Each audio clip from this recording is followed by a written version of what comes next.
With the progress of science and technology, the use of magnesia is more and more extensive.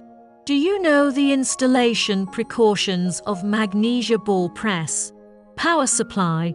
In order to ensure the normal operation of the magnesia ball press, the power supply should not be lower than the nominal value of the input voltage of the ball press.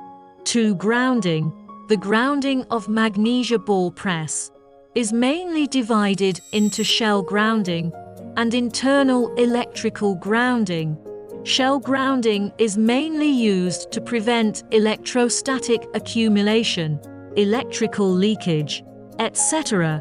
Outdoor ball machine is also specially 3 ground loop.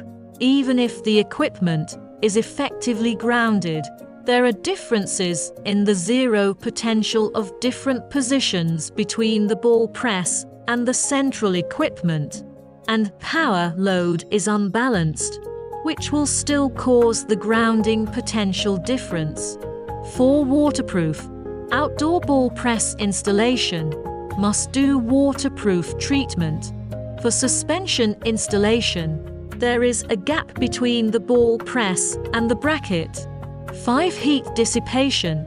The heat dissipation of magnesia ball press must also be considered.